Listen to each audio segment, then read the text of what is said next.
Hello good evening दोस्तों।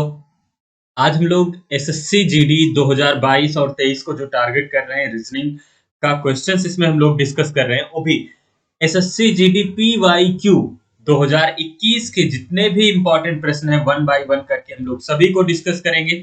तो आज हम लोग डिस्कस करने वाले हैं 16 नवंबर 2021 का सेकेंड शिफ्ट के प्रश्नों को आज हम लोग चर्चा करने वाले हैं। सभी प्रश्नों को बहुत ही आसान भाषा में हल करेंगे हम लोग। तो डेली 8 बजे क्लास होगी और 8 बजे आप जुड़ना मत भूलिएगा और फटाफट चैनल को सब्सक्राइब कर लीजिए और अपने दोस्तों को शेयर कर लीजिए। हम लोग बढ़ते हैं प्रश्न नंबर 1 की तरफ। दोस्तों प्रश्न नंबर 1 आपके स्क्रीन पे है। कहा गया उस विकल्प का चयन कीजिए जो तीसरी संख्या से उसी प्रकार संबंधित है जिस प्रकार दूसरी संख्या पहली संख्या से संबंधित है। देखो यहाँ पे लिखा गया 20 और यहाँ पे 480 लिखा गया। इसका मतलब 20 का संबंध 480 से जिस प्रकार होगा इसी प्रकार 25 का संबंध निम्न में से किस विकल्प से होगा। तो ध्यान से अगर आप देख पा रहे हो प्रश्न को, तो 20 का स्क्वायर कितना होता है, तो आप कहोगे 20 का स्क्वायर तो होता है 400 होता है। इसी प्रकार 20 गुने में कितना कर दो, 4 कर दोगे तो कितना हो जाएगा, आप कहोगे 80 हो जाएगा। बस इन दोनों को जोड़ दो तो कितना हो गया, 480 हो गया। बात आई समझ में। तो नेक्स्ट क्या करो, 25 का स्क्वायर कितना होता है, तो आप कहोगे 25 का स्क्वायर तो होता है 625 होता है ना। इसी प्रकार 25 को कितने से गुना करो, 4 से, कितना हो जाएगा 100 हो जाएगा। और दोनों को जोड़ दो तो कितना हो गया 625 और 100 मिलके 725। ऑप्शन कौन सा हो जाएगा, ऑप्शन नंबर 2 इसका परफेक्ट आंसर होगा। चलो बढ़ते हैं अगले प्रश्न की तरफ। अगला प्रश्न है, कहा गया प्रयोगकर्ता प्रयोगशाला से उसी प्रकार संबंधित है जिस प्रकार बावर्ची, यहाँ पे डैश लगा है, से संबंधित है। तो भैया प्रयोगकर्ता कहाँ होगा, प्रयोगशाला में होगा। प्रयोगकर्ता प्रयोगशाला में होता है तो बावर्ची कहाँ होते हैं, खाना पकाने में। भाई खाना पकाने में होते कहाँ हैं, खाना नहीं, व्यंजन नहीं, रसोई। कहाँ होते हैं, रसोई में। बावर्ची कहाँ होगा, रसोई में होगा, किचन में। ऑप्शन नंबर 4 इसका सही आंसर होगा। अगला प्रश्न, कहा गया 6 मित्र एक सीधी रेखा में बैठे हैं। ई दाएं छोर से चौथे स्थान पर, ई दाएं छोर से चौथे स्थान पर है। कहा गया ई कामा बी और डी के बीच में है। फिर कहा गया ए कामा बी के आसन्न है, डी कामा सी के आसन्न है, डी कामा ई और सी के बीच में है, एफ कामा सी के आसन्न है। एफ और डी के बीच में कौन है आपको बताना है। तो फटाफट इसमें क्या करो कि यहाँ पे बोला गया है दाएं छोर से चौथे स्थान पर है। दाएं छोर से, अच्छा कितने मित्र हैं, 6 मित्र, तो 6 लाइन यहाँ पे खींच लो। 1 2 3 4 5 6। ये आपका राइट हो गया, ये आपका लेफ्ट हो गया। बात आई समझ में। कहा गया ई दाएं छोर से चौथे स्थान पर, 1 2 3 4, ई यहां पर हो गया। इतनी बातें क्लियर हुई। फिर आगे बोला गया ई कामा बी और डी के बीच में है। फिर बोला गया ए बी के आसन्न है, डी सी के आसन्न है। इसका मतलब बी कहां होगा, यहां पे होगा, डी यहां पर होगा। क्लियर हुआ, डी यहां पर होगा। अब देखो इसमें कहा गया ए और बी आसन्न है, ए बी आसन्न है, आसन्न मतलब पड़ोसी। अब यहाँ पे देखो बगल, तो ए और बी आसन्न हो गए। फिर कहा गया सी और डी आसन्न है, तो सी और डी क्या है, आसन्न है, यहाँ पे सी डी हो गए। अब आगे इस पॉइंट में बोला गया कि इस वाले पॉइंट को ध्यान से देखो, डी कामा ई और सी के बीच में है, तो डी जो है ई और सी के बीच में बिल्कुल है। आगे क्या बोला गया इसमें, एफ कामा सी के आसन्न है, जो एफ है आसन्न है किसके, सी के, तो सी और एफ पड़ोसी हो गए। इतनी बातें आई क्लियर, समझ आ गया ना। आगे बोला गया एफ और डी के बीच में कौन है, भैया एफ यहाँ है, डी यहाँ है, एफ और डी के बीच में कौन है, तो सी है। ऑप्शन किस में होगा, ऑप्शन नंबर 3 इसका सही आंसर होगा। क्लियर हुआ, कोई डाउट नहीं है। आगे बढ़े, चलिए अगले प्रश्न की तरफ बढ़ते हैं। अगला प्रश्न है, कहा गया ए जोड़ को दर्शाता है, ए किसको दर्शाएगा, जोड़ को, बी गुणा को, सी किसको दर्शाता है भैया, सी दर्शाता है घटाना, डी भाग को दर्शाता है, तो निम्नलिखित व्यंजन का मान कितना होगा। तो यहाँ पे 100 हो गया, वैल्यू पुट करते हैं। डी का मतलब क्या है, तो भाग, तो यहाँ पे क्या करते हैं, इसको भाग कर लेते हैं और फिर ब्रेकेट लगा लेते हैं, ठीक है ना, ब्रेकेट। 1 हो गया। बी का क्या अर्थ है, तो बी का अर्थ है गुना, तो यहाँ पे गुणे का साइन लगाओ, 4 हो गया, ठीक है ना। आगे क्या बोला गया, यहाँ पे कहा गया ए, तो ए का मतलब क्या है, जोड़ना, तो यहाँ प्लस लगा दो, फिर कितना लिखा है 2। बी का अर्थ है गुणा, तो गुणा लगा दो।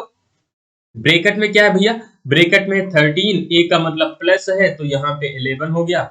इतनी बातें आई समझ में। सी का मतलब क्या है, तो सी का मतलब है माइनस करना, घटाना, तो घटाना हो गया। फिर कितना हो गया, 3 हो गया। अरे यहाँ तो बड़ा हो जाएगा, 3 हो गया। बी का क्या मतलब, बी का मतलब है गुणा हो गया, ठीक है ना। बी का मतलब हो गया गुणा। इतनी बातें आई समझ में, यहाँ पे क्लियर हुआ, इतनी बातें आई समझ में। आगे बढ़े, चलो आगे क्या दिया गया यहाँ पे, ब्रैकेट में दिया गया भैया, यहाँ पे ब्रैकेट में कितना दिया गया, ब्रैकेट में है, अच्छा यहाँ पे सी का मतलब माइनस है और 3 है, उसके बाद बी का मतलब है गुना, ए यहाँ पे गुना है, ठीक है ना, और 3 नहीं होगा, एक्स्ट्रा 3 नहीं है यहाँ पे, ठीक है ना। इतनी बातें क्लियर हुई। सी का मतलब माइनस है और 3 है, उसके बाद गुना है। फिर देखो यहाँ पे क्या है, 17 है, 17 है। आगे क्या लिखा गया, सी का मतलब क्या है, घटाना, और उसके बाद यहाँ पे 12 है। अब इसको फटाफट सॉल्व कर लेते हैं। ब्रैकेट वाला पहले सॉल्व करो, इसको सॉल्व करोगे तो यहाँ ब्रैकेट में 4 हो जाएगा, 4। अब 100 को 4 से डिवाइड करेंगे 25 हो जाएगा, डायरेक्ट लिख रहे हैं 25, ठीक है। इसका काम इतने का हो गया। अब हमारे पास ये वाला फैक्टर है। अब मुझे बताओ 11 और 13 कितना होगा, 24 होगा। क्लियर हुआ, कितना होगा भैया, 24 होगा। अच्छा बी का मतलब, यहाँ तो ये वाला ठीक है ना। ए का मतलब क्या है, ए का मतलब है प्लस है, 2 है, और बी का मतलब है गुना, बी का मतलब है गुना, ठीक है। अब इसको सॉल्व करते हैं फटाफट। 11 और 13 कितना हो गया, 24 दूना कितना हो गया, 48, तो प्लस में कितना हो गया, 48 हो गया। इसका भी काम खत्म हो गया।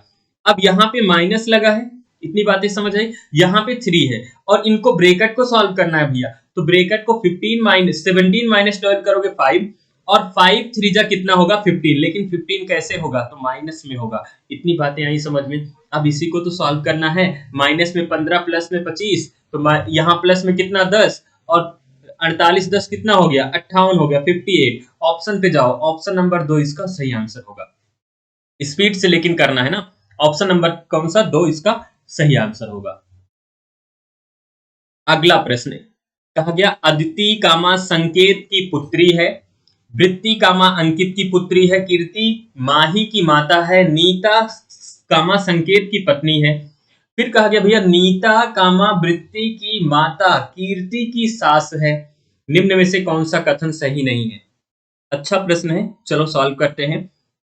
अदिति संकेत की पुत्री है, तो यहाँ पे हो गए भैया ये संकेत, संकेत की पुत्री कौन है, अदिति, तो यहाँ पे हो गया अदिति।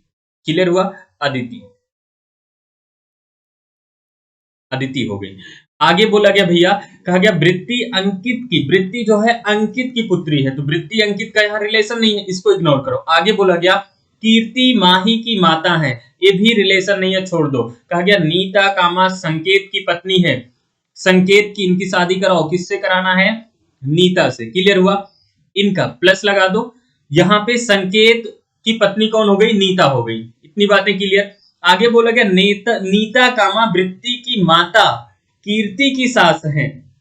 ये पॉइंट ध्यान से समझो, जो कीर्ति नीता है सास है, किसकी सास है, वृत्ति की माता कौन है, कीर्ति है, और कीर्ति की सास है।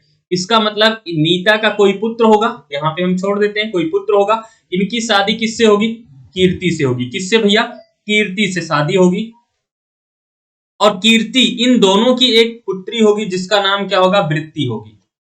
अब ध्यान से समझो, इस वाले लाइन को ध्यान से समझो। नीता कामा वृत्ति की माता कीर्ति की सास है, इसका मतलब वृत्ति की माता कीर्ति और कीर्ति की सास कौन होगी, नीता। कब सास होंगी, जब इनका नीता के कोई पुत्र होगा, उनकी शादी कीर्ति से होगी। बात आई समझ में।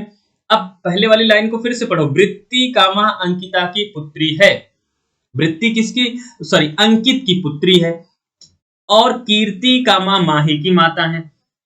क्लियर हुआ। अब यहां ध्यान से समझो, वृत्ति कामा अंकित की पुत्री है। अब वृत्ति कीर्ति की भी पुत्री हो, अंकित की भी पुत्री हो, ऐसे कब पॉसिबल है, जब ये पति पत्नी होंगे। इसका मतलब कीर्ति की शादी किससे करानी है, अंकित से करानी। किससे भैया, अंकित से करानी है। क्लियर हुआ। आगे इस लाइन को, कीर्ति कामा माही की माता है। कीर्ति माता जी हैं, कीर्ति माता जी हैं, किसकी माता है? माही की। अच्छा, कीर्ति वृत्ति की भी माता है, माही की तो ये बहन बहन होंगी या नहीं होंगी? इसी जनरेशन में कर दे, कीर्ति भाई माही की भी माता है और वृत्ति की भी माता है। अब डायग्राम हमारा बन चुका है। कहा गया प्रश्न देखो, कहा गया निम्न में से कौन सा कथन सही नहीं है?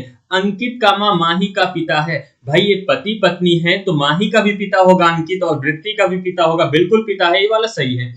कहा गया वृत्ति कामा माही की बहन है, वृत्ति और माही तो बहन बहन है, देख रहे हो, बहन बहन है, ये भी सही है। कहा गया अदिति कामा नीता की पुत्री है, अदिति पुत्री है, अदिति पुत्री है नीता की। भाई संकेत की पुत्री है तो नीता की भी पुत्री होंगी, क्योंकि ये क्या है, हस्बैंड वाइफ है, पति पत्नी है। संकेत की पुत्री अदिति तो नीता की भी पुत्री होगी, तो बिल्कुल ये भी सही है। नेक्स्ट कहा गया कीर्ति कामा संकेत की पुत्री है, कीर्ति जो है कहा गया संकेत की पुत्री है, तो भैया संकेत की पुत्री नहीं है, संकेत का पुत्र अंकित है, और अंकित की शादी कीर्ति से हुई है, किसी और मतलब इनके हस्बैंड के क्या है, इनके पुत्र की पत्नी यानी कि बहू है। संकेत की कौन है? कीर्ति बहू है, पुत्र वधू है, ना कि पुत्री है। बात आई समझ में? तो ऑप्शन कौन सा गलत है? Option number 4। और क्योंकि हमें बताना क्या था, गलत वाला, इसलिए ऑप्शन नंबर 4 आपका सही हो जाएगा। समझ पाए? कोई दिक्कत तो नहीं इसमें ना? डायग्राम थोड़ा सा प्रश्न अच्छा है, प्रश्न अच्छा है इसलिए थोड़ा सा अच्छे से ध्यान से करना है। अगला प्रश्न करते हैं। अगला प्रश्न है, कहा गया चार संख्या त्रिक दिए गए हैं जिनमें से 3 किसी निश्चित प्रकार से समान है और एक अलग है, बेजोड़ संख्या त्रिक का चयन करो। मतलब जो 3 का पेयर दिया गया, इसमें सबसे अलग जो होगा वही हमारा आंसर होगा। अच्छा, इसको चेक करते हैं। 46 से 65 हुआ, कितना प्लस हुआ होगा? तो आप कहोगे 19 प्लस हुआ। 65 से 82 हुआ तो आप कहोगे 17 प्लस हुआ, ठीक है। 54 से 73 हुआ तो कितना प्लस हुआ होगा? 54 73, अंतर 19 का। इसी प्रकार 73 से 90 हुआ तो 73 17 कितना होता है? 90 होता है, ये भी प्लस हुआ। 21 से 40 हुआ तो इसमें तो सीधे सीधे 19 हुआ है प्लस, और 40 से 57 तो प्लस 17। अच्छा, इन तीनों में लॉजिक सेम लग रहा है ना, प्लस 19 प्लस 17। यहाँ पे देखो तो 39 से 48 हो गया, आप कहोगे प्लस में 9 हुआ है, और यहाँ पे आप देखोगे कितना हुआ है भैया, तो यहाँ पे 27 हुआ है प्लस में। तो सबसे अलग क्या हुआ? ऑप्शन नंबर 4 ये सबसे अलग होगा। समझ पाए? कोई दिक्कत तो नहीं? आगे बढ़े, चलो अगले प्रश्न की तरफ। कहा गया दिए गए विकल्पों में से उस आकृति का चयन कीजिए जो निम्न श्रृंखला में प्रश्न चिन्ह को प्रतिस्थापित कर सकती है। अच्छा ध्यान से देखो, पहले वाले में एरो यहाँ पे है, दिखा इस वाले कॉर्नर पे, फिर ए वाला देखो यहाँ पे एरो चला गया, ए वाला एरो देखो कैसे घुमा, यहाँ पे एरो आया यहाँ पर, और इसके साइड में दोनों साइड अब एरो हो गया। समझ आया? अब फिर एरो यहाँ पर घुमा है, यहाँ पर घुमा है, तो अगर एरो यहाँ पर घुमा है तो अगली बार जो एरो होगा, ए वाला एरो कहाँ पहुंच जाएगा? इस डायरेक्शन में पहुंचना चाहिए, यहाँ कहीं पर, और दूसरे साइड दोनों साइड एरो होना चाहिए। तो देखो ऑप्शन नंबर केवल 4 में ही तो दोनों साइड में एरो है, ऑप्शन नंबर 4 में ही तो है, तो ऑप्शन नंबर 4 क्या हो जाएगा? आपका परफेक्ट आंसर हो जाएगा। चलो अगले प्रश्न की तरफ बढ़ते हैं। अगला प्रश्न, अक्षरों के उस संयोजन का चयन कीजिए जिसे दी गई श्रृंखला के रिक्त स्थानों में क्रमिक रूप से रखने पर श्रृंखला पूरी हो जाएगी। ऐसे सिचुएशन में करते क्या है? अच्छा मुझे बताओ, मैंने नंबर ऑफ ग्रुप बताया था, number of letter with gap लेके अगर 12 होंगे तो 3 और 4 में डिवाइड किया जाएगा, ठीक है। इसी प्रकार 15 होंगे तो मैंने बताया था 5 और 3 में डिवाइड किया जाएगा। इसी प्रकार 16 होंगे तो 4 में डिवाइड किया जाएगा। 18 होंगे तो 3 और 6 में डिवाइड किया जाएगा। 20 होंगे तो 5 और किसमें? 4 में, 5 और किसमें? 4 में डिवाइड किए जाएंगे। तो यहाँ पे सबसे पहले विद गैप लेके नंबर ऑफ लेटर काउंट कर लो, 1 2 3 4 5 6 7 8 9 10 11 12 13 14 15, यहाँ पे टोटल नंबर 15 है। तो ज्यादातर चांस है कि या तो 5 में बनेगा या तो 3 में बनेगा, तो पहले 5 में चेक करते हैं। 1 2 3 4 5, ये ब्रेक किए, 1 2 3 4 5, ये ब्रेक हुआ, 1 2 3 4 5। अच्छा डबल बी यहाँ है, सी के जस्ट पहले यहाँ बी है, तो सी के जस्ट पहले यहाँ भी बी होगा, सी के यहाँ पे सी तो होगा ही होगा। अच्छा, पहले पे ए है तो यहाँ भी पहले पे ए होगा, यहाँ भी पहले पे है। दूसरे नंबर पर ए है तो दूसरे नंबर पर भी ए होगा, दूसरे नंबर पर भी ए होगा। अच्छा, डबल बी है तो यहाँ भी क्या हो जाएगा, डबल बी हो जाएगा। तुलना कर लो, double A double B C, double A double B C, double A double B C. तो हमने फिल क्या किया, हमने फिल किया ए बी सी, उसके बाद ए बी और ए। हमने फिल किया ए B C, A B A. अब देखो A B C, A B A, option number किस में है, ऑप्शन नंबर 3 में है। तो ऑप्शन नंबर 3 इसका क्या हो जाएगा भैया, ऑप्शन नंबर 3 इसका परफेक्ट आंसर हो जाएगा। समझ पाए? आगे बढ़े अगले प्रश्न की तरफ। अगला प्रश्न है, उस वेन आरेख का चयन कीजिए जो निम्नलिखित वर्गों के बीच के संबंध को सबसे बेहतर तरीके से दर्शाता है। विद्यालय, शिक्षक, कर्मचारी। देखो भैया, यहाँ पे तो हमारे अनुसार तो ऑप्शन यहाँ पे गलत होना चाहिए। देखो क्या होना चाहिए भैया, जैसे कि मैं बात करूं कि जितने शिक्षक होते हैं सभी को स्कूल में ही दर्शाया जाता है, जितने डॉक्टर होंगे सभी को हॉस्पिटल के अंदर दर्शाया जाता है।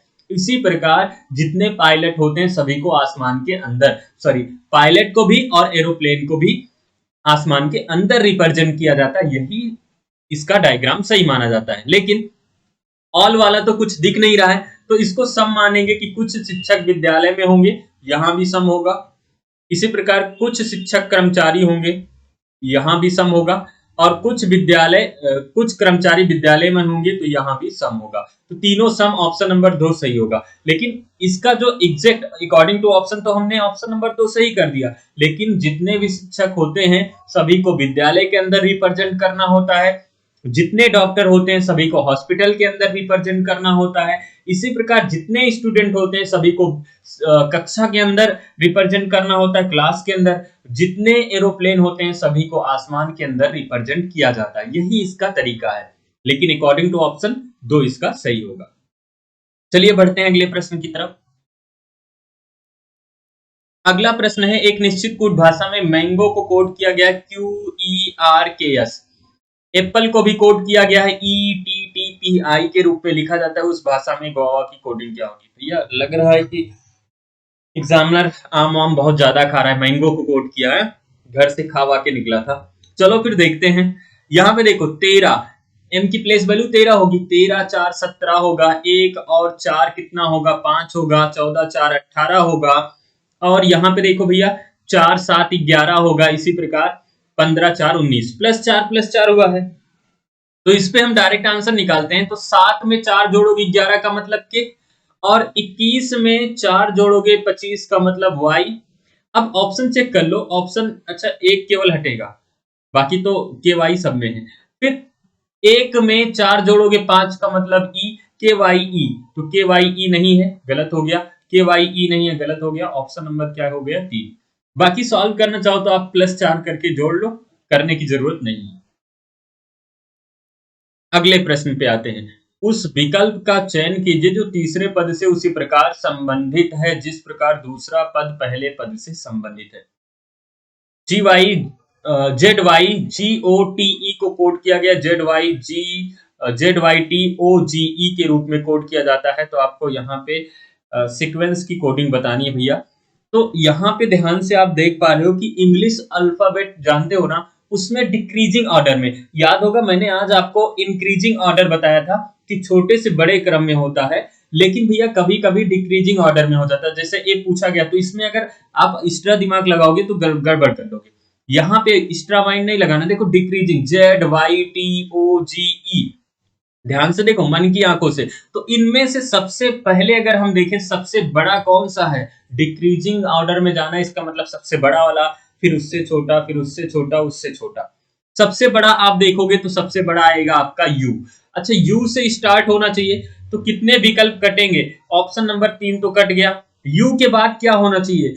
U के बाद होना चाहिए S होना चाहिए, US होना चाहिए। US कहां कहां पर है? US तो भैया सब में है, तीनों में। उसके बाद क्या होना चाहिए? US के बाद होना चाहिए Q होना चाहिए, USQ, यहां भी है USQ, यहां है USQ नहीं है, ए भी कट गया। दो विकल्प बचे हैं। यूएसक्यू के बाद क्या होगा, तो आप कहोगे यूएसक्यू के बाद भैया होगा एन, क्या होगा, एन होगा। तो यहाँ पे एन है नहीं है, यहाँ तो ई आ गया, ई के बाद है यहाँ यूएसक्यूएन, ऑप्शन नंबर एक आपका सही आंसर हो जाएगा। समझ पाए? चलो आगे बढ़ते हैं। दिए गए विकल्पों में से उस संख्या का चयन कीजिए जो निम्न श्रृंखला में प्रश्न चिन्ह के को स्थापित प्रतिस्थापित कर सकती है। अच्छा एक काम करना, आप लोग टेलीग्राम का लिंक देखो दिया गया है, उस टेलीग्राम चैनल को ज्वाइन कर लो, ठीक है ना। पीडीएफ आपको वहीं भेज दिया करेंगे, पीडीएफ टेलीग्राम लिंक ज्वाइन कर लो, उसी पे भेज दिया करेंगे, ठीक है ना। तो डेली आप क्या करोगे, एक बार खुद से फिर से भी सॉल्व कर सकते हो, ठीक है। किसी प्रश्न में दिक्कत आएगी तो आप स्क्रीनशॉट भेज दीजिएगा। चलो इसको सॉल्व करते हैं, इसको सॉल्व करो। सबसे पहले इसको स्टेप फॉर्म में तोड़ो। स्टेप फॉर्म का मतलब होता है बड़े नंबर, पीछे वाले नंबर से आगे वाला नंबर घटाना। 9 से 5 घटाओगे कितना बचेगा, तो 4 बचेगा। इसी प्रकार 18 से 9 घटाओगे तो 9 बचेगा। इसी प्रकार 34 से घटाओगे कितना बचेगा, 16 बचेगा। अब थोड़ा सा देखो, ये 2 का स्क्वायर है, ये 3 का स्क्वायर है, ये 4 का स्क्वायर है, तो अगला नंबर क्या होगा, 5 का स्क्वायर। 5 का स्क्वायर कितना होगा, 25 होगा। और 25 तो हमें चाहिए नहीं, हमें ऊपर वाला नंबर चाहिए, तो 34 और 25 जोड़ेंगे, 5 4 कितना हो गया, 9 हो गया। और 3 2 कितना हो गया, 5 हो गया। 59 यही आपका आंसर होगा। 59 कहाँ है, ऑप्शन नंबर 4 में है। ऑप्शन नंबर 4 इसका परफेक्ट आंसर हो जाएगा। कोई दिक्कत तो नहीं है, समझ पाए? चलो आगे बढ़ते हैं। आगे देखो भैया, यहाँ पे अगर ध्यान से आप देखोगे तो 153 से 149 हुआ, कितना कम हुआ होगा, तो आप कहोगे माइनस में हुआ है 4, माइनस में 4 हुआ है। फिर देखो 149 से 43 हुआ, आप कहोगे माइनस में 6 हुआ है। 143 से 135 हुआ, तो आप कहोगे कि माइनस में 8 हुआ है। तो -4 -6 -8, तो अब माइनस कितना होगा, तो आप कहोगे -10 होगा। और 135 से -10 करोगे तो कितना बचेगा, 125। अब ये जीडी का प्रश्न है, बच्चों वाला प्रश्न है ना, बच्चों वाला प्रश्न है। ऑप्शन नंबर 2 इसका सही आंसर होगा। अब ये भी प्रश्न बहुत इजी है, इसका आंसर आप लोग फटाफट बताओ। सॉल्व करो फिर मैं आंसर बताता हूँ, फटाफट बताओ। प्लेस वैल्यू याद है ना? चलो आंसर फटाफट बताओ। 9 9 5 14, 14 5 19, 19 19 5 कितना होगा, 24, 24 का मतलब x। अब देखो कुछ करना ही नहीं, x केवल ऑप्शन नंबर ए में है, काम इसका खत्म। 15 15 5 20, अच्छा 15 5 20 5 25, 25 5 कितना होगा, 30। और 30 का मतलब कितना होगा, 30 का मतलब 4 होता है। मैंने बताया अंग्रेजी वर्डमाला में जब भी नंबर ऑफ लेटर की संख्या 26 से ज्यादा हो जाए तो 26 माइनस कर दो। 30 से 26 घटाओगे 4, और 4 का मतलब कितना होता है, डी होता है, ठीक है ना। तो इसी प्रकार यहाँ पे 13 13 5 18, 18 5 23, 23 5 28, 28 मतलब 2, 2 का मतलब कितना हो गया, बी। तो एक्स डी बी ये आपका परफेक्ट आंसर हो जाएगा। चलो बढ़ते हैं अगले प्रश्न की तरफ। अगला प्रश्न देखो, कहा गया दर्शाए गए अनुसार, चित्र के अनुसार पी के ऊपर एक दर्पण रखने पर संयोजन के सही दर्पण प्रतिबिंब का चयन कीजिए। अब दर्पण का मैंने लॉजिक बता दिया था, जो मिरर के पास हो मिरर के पास, जो मिरर से दूर हो मिरर से दूर। लेकिन जो आपका मिरर होगा दर्पण में, समझ रहे हो ना, वाटर इमेज छोड़कर मिरर इमेज की बात करें, दर्पण में आपका टॉप बॉटम चेंज नहीं होता है। ऐसा नहीं हुआ है कि आप बड़े से शीशा के सामने, बड़े से मिरर के सामने खड़े हो गए और आपका अचानक सर नीचे हो जाए, पैर ऊपर हो जाए, ऐसा थोड़ी ना होगा। तो टॉप बॉटम चेंज नहीं होगा। तो जो मिरर के पास हो मिरर के पास, तो टी सबसे पहले, उसके बाद एन में ए वाली लाइन है, तो एन में यही वाली लाइन। अच्छा टी सबसे पहले होगा तो ऑप्शन को गलत काट दो, कौन कौन सा, दो विकल्प तो कट गए। अब हमारे पास यहाँ पे दो विकल्प बचे। एन में देखो यहाँ पे एन है, यहाँ भी एन है, यहाँ भी एन है, ठीक है। उसके बाद क्या होगा, ए होगा, तो एन के बाद क्या होगा, यहाँ ए में टॉप बॉटम चेंज नहीं होगा, ऐसे होगा। तो यहाँ भी एन के बाद ए होना चाहिए, यहाँ तो ए है नहीं, सी आ गया, ये भी गलत हो गया, तो ऑप्शन नंबर ए सही हो गया। तो मिरर वाले प्रश्न को ऑप्शन से किया करो, पूरा सॉल्व करने की जरूरत नहीं है। आगे बढ़ो। अगला प्रश्न, अगला प्रश्न कहा गया भैया, निम्न में से कौन सा विकल्प सही है? अगला प्रश्न आपको बताना है, दिए गए चित्र को देखो और बताओ कि निम्न में से कौन सा विकल्प सही है। ध्यान से इसको देखो, बताओ कि निम्न में से कौन सा विकल्प सही है। ये वाली घूर्णन आकृति देखो, देख रहे हो ये वाली आकृति कहाँ है? तो ऑप्शन नंबर ए तो देख के ही गलत काट दोगे, ऑप्शन नंबर ए में तो है नहीं, है ना? ऑप्शन नंबर ए में नहीं है। ऑप्शन नंबर, एक मिनट एक मिनट, ऑप्शन नंबर ए में हो सकता है या नहीं हो सकता है?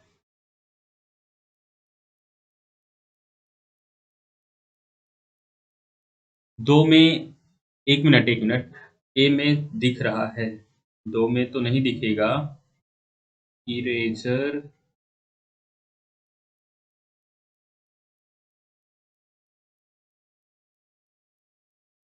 ऑप्शन नंबर ए को अगर हम देखें ध्यान से तो, अच्छा दो में तो दिखेगा नहीं। एक मिनट भाई, ध्यान से देखना पड़ेगा, इसमें तो चार वाला तो कट गया, चार वाला कट गया है तो हमारे पास तीन वाला भी कट गया, दो विकल्प बचे हैं। अब एक और दो में देखो ध्यान से, एक और दो में किस में बनेगा? एक लाइन होनी चाहिए स्ट्रेट, एक लाइन होनी चाहिए स्ट्रेट, तो स्ट्रेट लाइन के बाद अगर हम देखें तो यहाँ कहीं से कुछ बनेगा।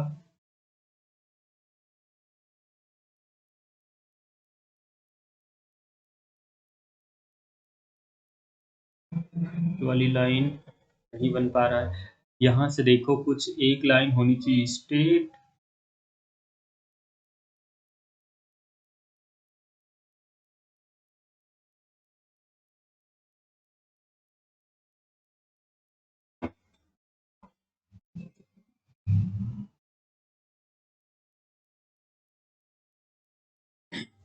अच्छा ए लाइन इधर से, एक मिनट ध्यान से देखना पड़ेगा, थोड़ा ध्यान से देखो, आप लोग भी बताओ कौन सा विकल्प यहाँ पे सही हो रहा है। दो विकल्प तो कट गया है, अब इन दो विकल्प में से देखना होगा कि निम्न में से कौन सा विकल्प होगा। थोड़ा सा एक खतरनाक प्रश्न है।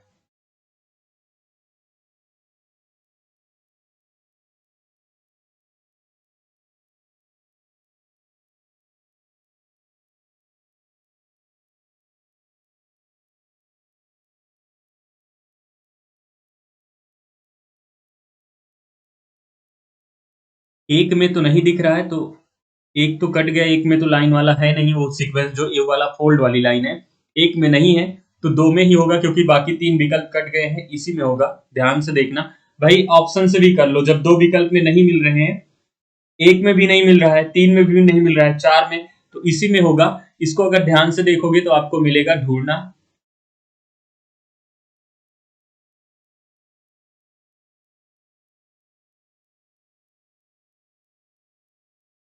अच्छा यहाँ पे देखो, एक, एक मिनट, ए पॉइंट ए, ए मिल गया यहाँ पे, बहुत मतलब क्लियर हुआ। यहां से देखो इस वाले पॉइंट से। चलो आगे बढ़ते हैं, ऑप्शन से कर लिया करो, ठीक है ना, बहुत बनाने की कोशिश नहीं की, जिस विकल्प में नहीं हो पाएगा उसको छोड़ो, आगे बढ़ जाओ। चलो अगले प्रश्न की तरफ बढ़ते हैं। कहा गया गेन को कोड किया गया है TUZANOVW में, कार को कोड किया गया सॉरी, कार को कोड किया गया XYZAIJ में, तो आपसे पूछा गया पोस्ट की कोडिंग क्या होगी, पोस्ट की कोडिंग क्या होगी? तो फटाफट यहाँ पे आप थोड़ा सा देखो कि जी का अपोजिट लेटर क्या होता है, तो आपको टी, और टी के बाद एक लेटर और है, क्योंकि यहाँ चार लेटर है और कोड 8 बना है, इसका मतलब प्रत्येक लेटर का दो कोड होगा, तो अपोजिट लेटर प्लस वन, ए का अपोजिट लेटर जेड होगा और जेड के बाद ए होगा, वन जोड़ोगे तो एम का अपोजिट लेटर एन और एन के बाद ओ आएगा। इसी प्रकार यहाँ पे ई का अपोजिट लेटर वी और वी के बाद डब्ल्यू होगा।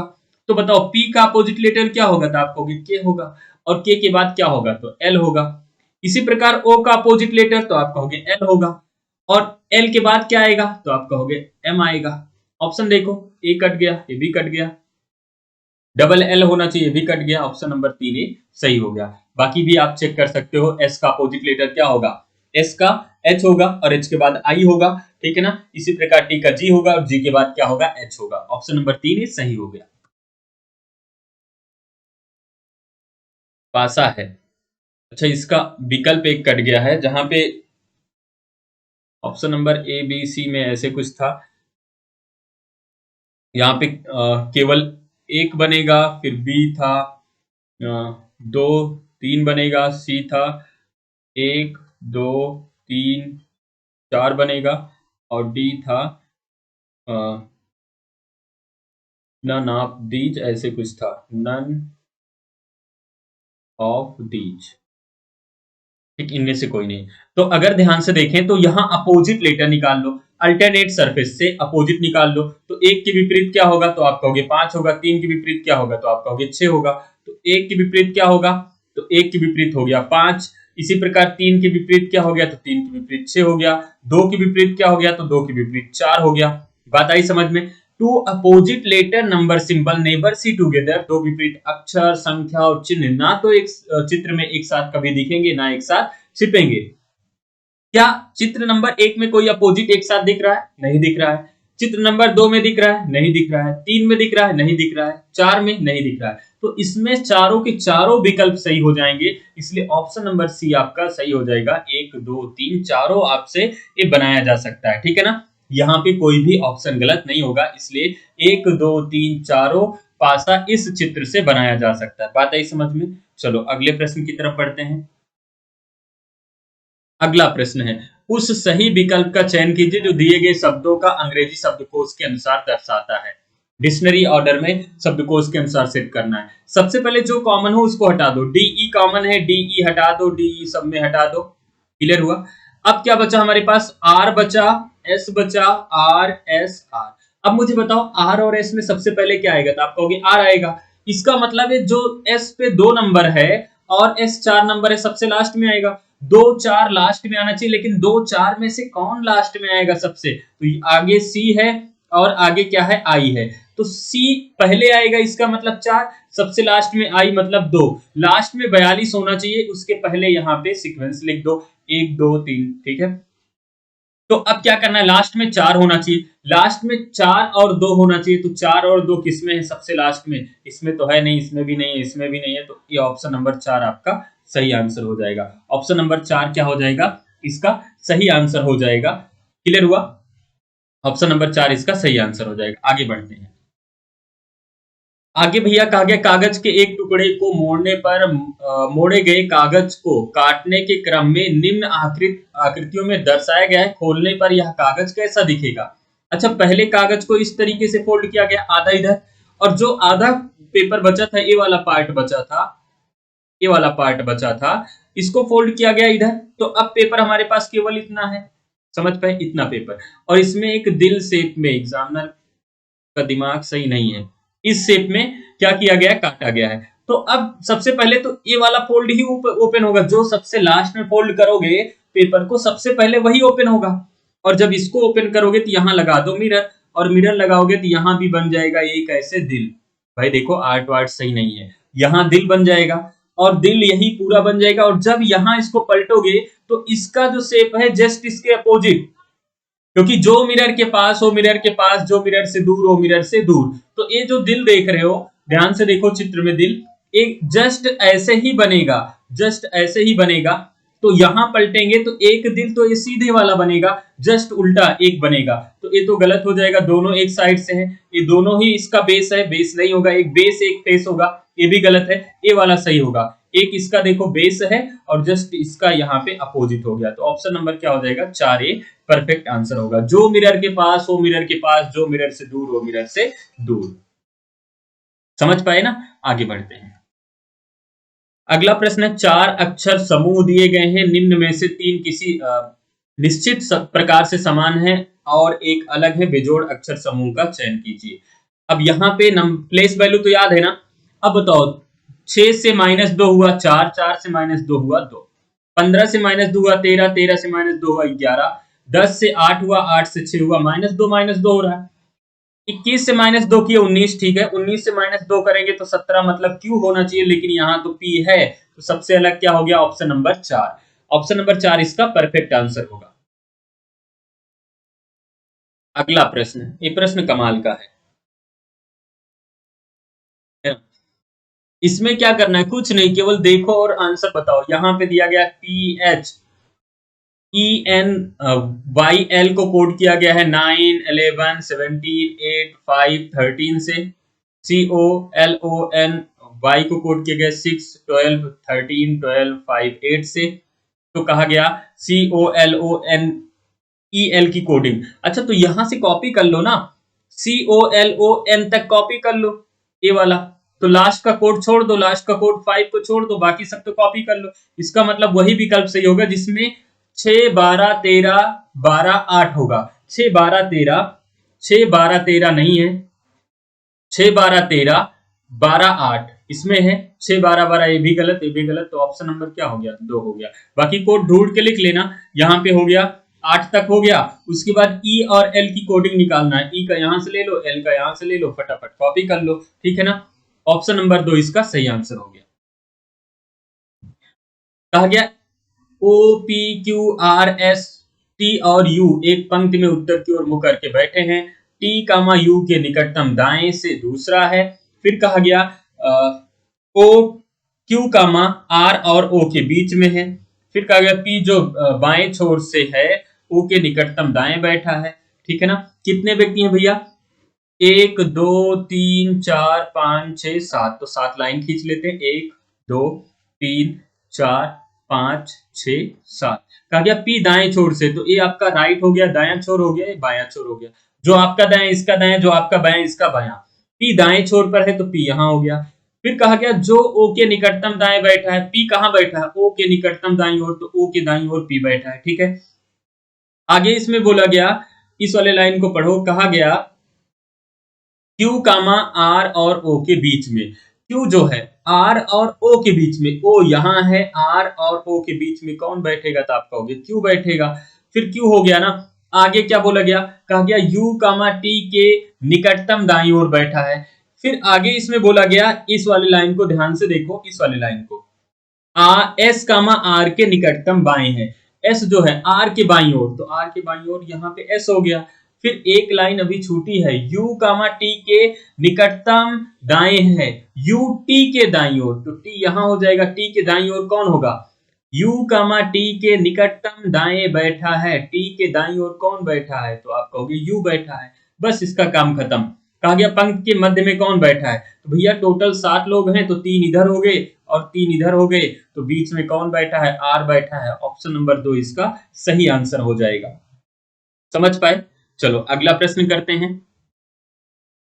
अगला प्रश्न कथन और निष्कर्ष का है। कहा गया दिए गए कथनों और निष्कर्षों को ध्यानपूर्वक पढ़िए।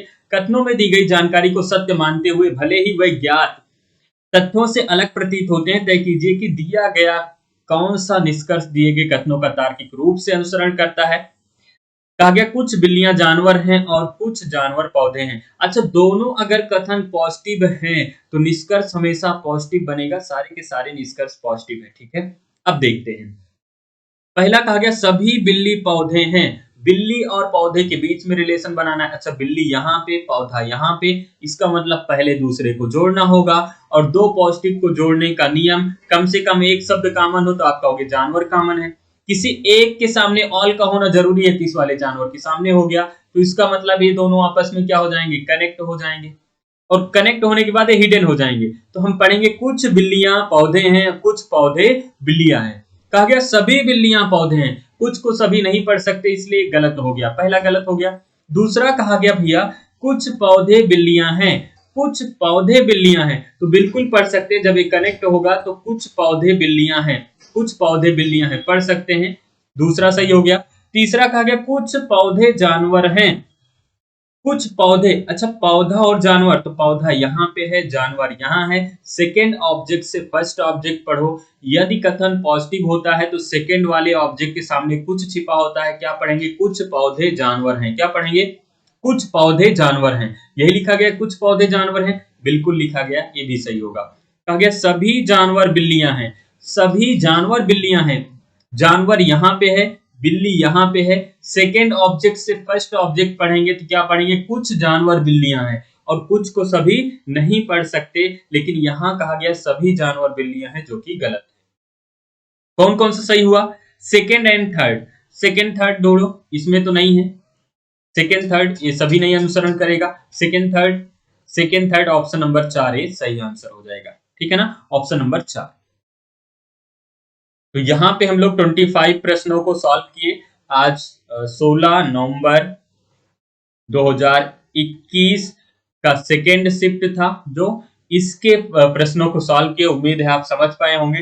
डेली क्लास रात में 8 बजे होगी, तो आप लोग ज्वाइन होना मत भूलिएगा। बहुत ही इजी तरीके से हम लोग करेंगे, थोड़ा थोड़ा स्पीड बढ़ा देंगे। आप लोग क्या होगा कि अभी सॉल्व करने में आपको भी दिक्कत आ रही होगी। क्या होगा कि जब स्पीड हम लोग बढ़ाएंगे, बहुत तेजी से पढ़ाएंगे तो आपको समझ नहीं आएगा, लेकिन 2-4 सेट आप कर लोगे तो आपको भी समझ में आने लगेगा। उसी टाइप के प्रश्न बार बार मिलेंगे तो क्या होगा, मैं स्पीड बढ़ा दूंगा तो भी आपको समझ में आएगा। इसलिए अभी सोलो सोलो चल रहे हैं, थोड़ा सा बोरिंग लग रही होगी, लेकिन क्या करोगे, मेहनत तो करना है। बिना मेहनत के कुछ होने वाला नहीं है। तो मेहनत करते रहिए, हंसते रहिए, मुस्कुराते रहिए। फिर मिलेंगे कल रात में 8 बजे। तब तक के लिए जय हिंद।